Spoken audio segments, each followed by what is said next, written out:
Ok, vamos começar com uma imagem que todo mundo conhece, ou pelo menos acha que conhece. Pensa num jardim perfeito, sabe? Um lugar onde tudo é abundante, tudo harmonioso, e bem ali no centro, duas árvores especiais. Uma é a árvore da vida, a outra, a famosa árvore do conhecimento do bem e do mal. E tem uma regra só, super simples. Pode comer de tudo, menos daquela ali. Essa é a base da história de Adão e Eva, né? Uma das narrativas que fundaram a cultura ocidental. Mas quando a gente para pensar, o que era de verdade essa árvore? E é exatamente aí que a gente vai mergulhar hoje. Nós temos em mãos um estudo teológico bem denso que vai muito além daquela historinha da maçã.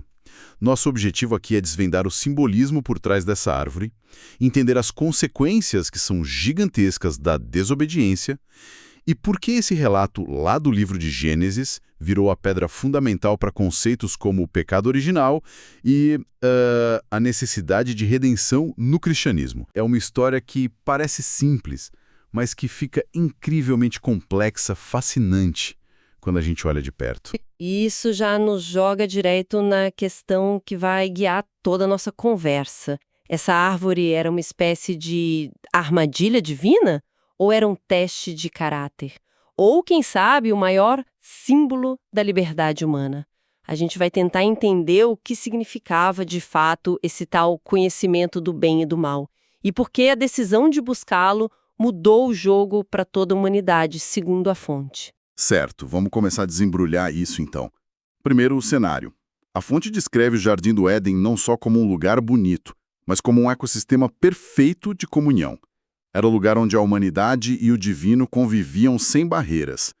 E no meio desse lugar, Deus coloca essas duas árvores. A ordem lá em Gênesis é bem direta, né? De toda a árvore do jardim podes comer livremente, mas da árvore do conhecimento do bem e do mal não comerás, porque no dia em que dela comeres, certamente morrerás. O que é fascinante analisar aqui, e a fonte bate muito nessa tecla, é que essa ordem não é arbitrária. Não é tipo uma regra de condomínio. Ela estabelece um limite. É o único não em um universo de sims. E esse limite funciona como um ponto de referência para a relação entre a humanidade e Deus. Era um teste, sim, mas não um teste no sentido de prova de escola, sabe? Para ver se eles passavam ou não. Era um teste de confiança. A liberdade deles no jardim era imensa, mas não era absoluta. Ela era relacional. Quer dizer, ela dependia da confiança na sabedoria e na bondade de quem estabeleceu aquele limite. E é exatamente nesse ponto de tensão, nesse único limite, que a história engata de vez. Entra em cena a serpente. O texto a descreve como o mais astuto de todos os animais. E ela não chega com violência. Ela chega com uma pergunta. Uma pergunta que vira tudo de cabeça para baixo.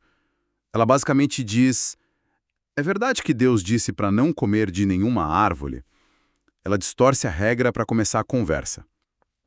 A partir daí, ela seduz Eva com uma promessa que é quase irresistível. A fala dela em Gênesis 3:5 é o centro de tudo. Deus sabe que, no dia em que derem comerem, seus olhos se abrirão, e vocês serão como Deus, conhecedores do bem e do mal. É uma promessa de transcendência, de autonomia total. E é aí que o ato acontece. Eva come, dá a Adão, e ele come também. As consequências são imediatas, mas de um jeito totalmente irônico, trágico. O texto diz que seus olhos se abriram, exatamente como a serpente prometeu. Só que Só que o que eles viram não foi um status divino. Eles viram a própria vulnerabilidade, a nudez. A primeira emoção que a fonte aponta não é poder, mas vergonha. A comunhão se quebra, o instinto passa a ser o de se esconder de Deus. E quando Deus os confronta, a coisa piora. Ninguém assume a responsabilidade. Começa aquele jogo de empurra que a gente conhece tão bem, né? Adão culpa Eva e indiretamente a Deus, dizendo a mulher que tu me deste. E Eva, por sua vez, culpa a serpente. A unidade original se fragmenta em acusações. Exato. Essa quebra da responsabilidade pessoal é um sintoma imediato da queda. E a partir daí vem os juízos. que a fonte interpreta não só como punições, mas como consequências naturais da quebra da ordem. A serpente é amaldiçoada, a mulher enfrentará dores no parto, uma tensão na relação com o homem terá que trabalhar com suor e esforço num solo que agora se torna hostil, e a consequência final, que tinha sido avisada desde o início, se concretiza. A morte entra no mundo. Não necessariamente uma morte física imediata, mas a mortalidade se torna a condição humana, junto com a morte espiritual, a separação de Deus. O ato final dessa cena é a expulsão do Éden. E o motivo que o texto dá é bem específico, né?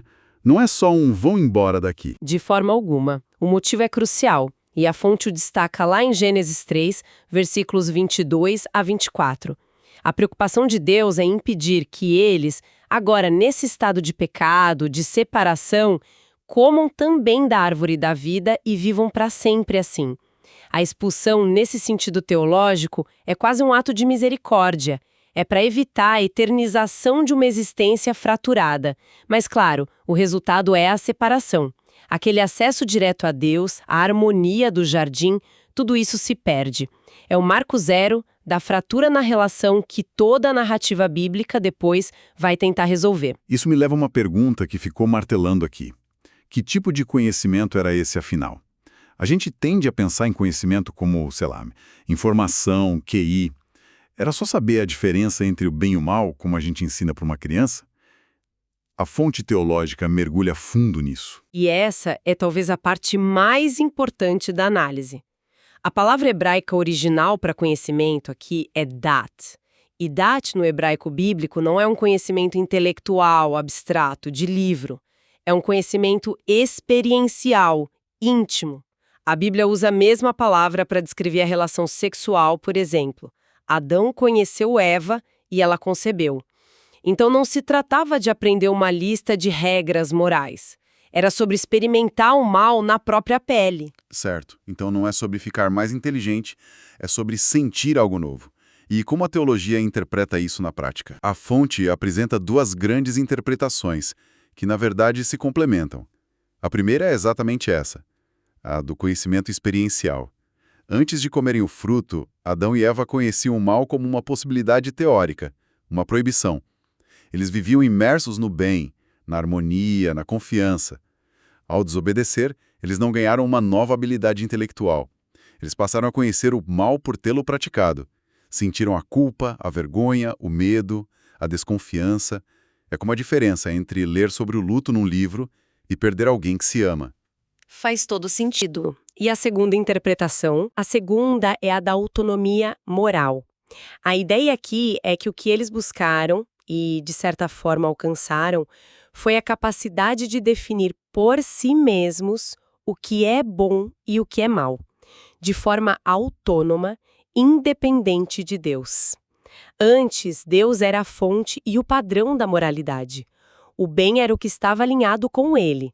A promessa da serpente, sereis como Deus, era exatamente sobre isso. Usurpar essa prerrogativa divina de ser o árbitro da realidade moral.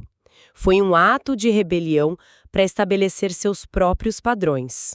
Então, a árvore representava essa encruzilhada. Você vai continuar confiando na definição de bem e mal que vem de uma fonte externa, do Criador, ou vai tomar essa responsabilidade para si? Exatamente. E a ironia trágica é que, ao buscarem ser como Deus, eles acabaram se tornando menos do que eram. A autonomia que conquistaram foi uma autonomia que os separou da fonte da vida.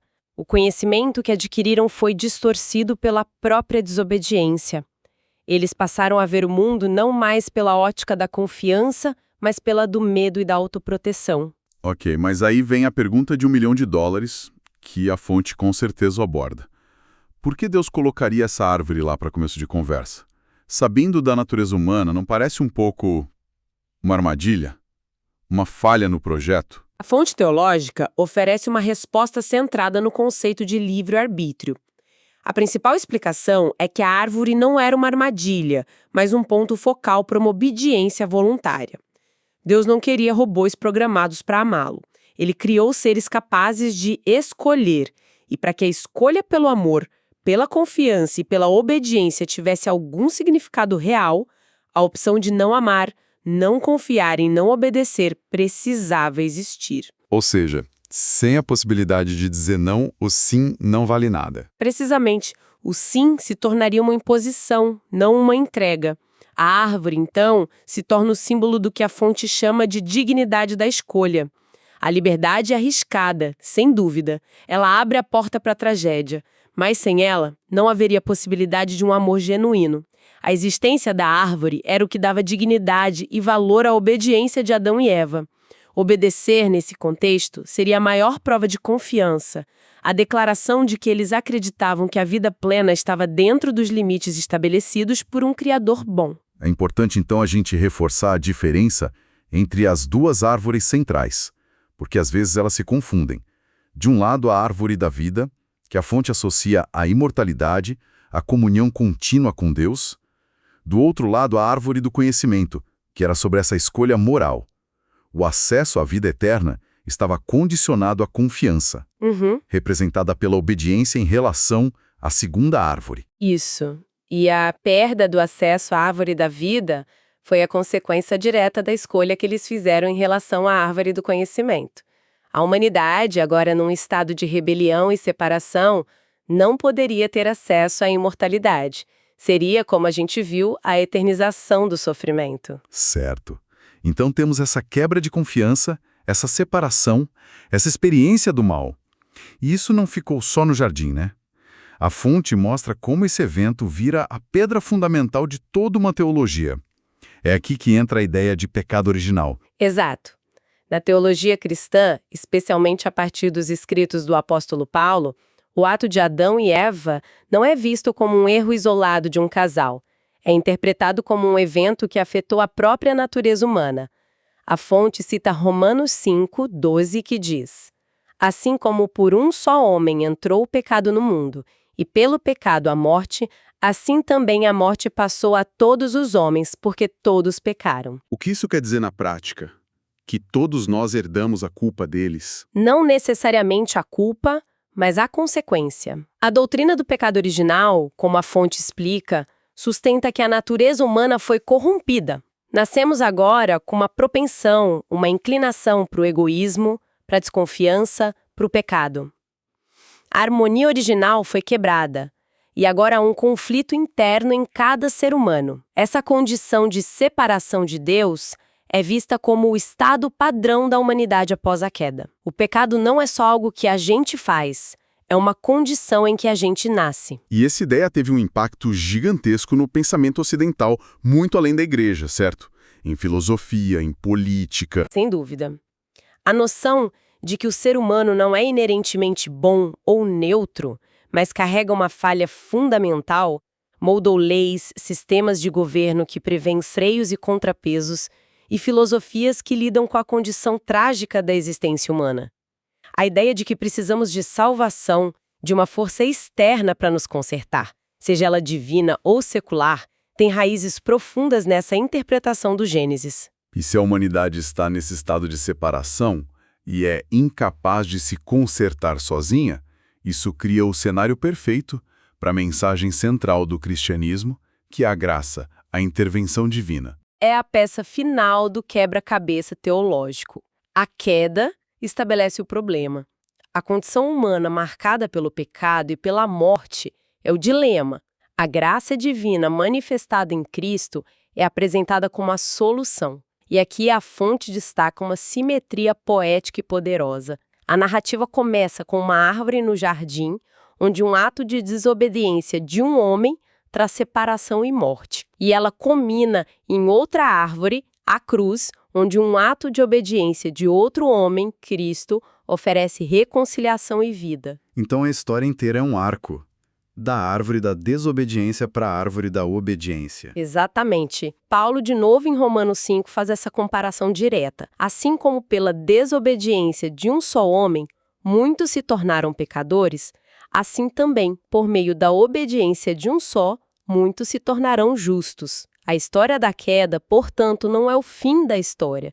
Na perspectiva cristã, é o começo. o capítulo que torna todos os outros capítulos necessários. Ok, é muita coisa para absorver, mas para resumir a ideia central, se eu entendi bem. A árvore do conhecimento não era sobre um fruto mágico que dava inteligência. Era o símbolo de um ponto de decisão. A escolha não era entre ser ignorante ou ser esperto, mas entre viver numa relação de dependência e confiança em Deus ou buscar uma autonomia radical, definindo o bem e o mal por conta própria. E essa busca levou à experiência do mal, à culpa, à separação, preparando o terreno para toda a narrativa de pecado e redenção que define o cristianismo. É uma ótima síntese. A história é menos sobre quebrar uma regra e mais sobre quebrar uma relação. E para a gente terminar, a fonte traz uma reflexão final que eu achei fascinante, conectando tudo isso com o nosso mundo. Sim. A fonte menciona de passagem que, séculos depois, filósofos do iluminismo, como René Descartes, pegaram essa imagem da árvore do conhecimento e a ressignificaram completamente. Para Descartes, a filosofia era uma árvore. As raízes eram a metafísica, o tronco era a física e os galhos eram todas as outras ciências, como a medicina e a mecânica. Veja que interessante. A mesma imagem que no Gênesis representa uma busca por conhecimento que leva à queda, à separação, na modernidade se torna o símbolo máximo do progresso humano, da organização de todo o saber para o nosso benefício. De símbolo de perigo a símbolo de progresso. Exato. E isso nos deixa com uma pergunta para refletir que a fonte propõe. Como a nossa busca incessante por conhecimento hoje, na ciência, na tecnologia de IA, na engenharia genética, na avalanche de dados, se parece ou se difere daquela primeira busca descrita no Éden? A gente continua buscando ser como Deus, controlando a vida, a morte, a própria natureza? Então a questão que fica é: quais poderiam ser os frutos proibidos da nossa era?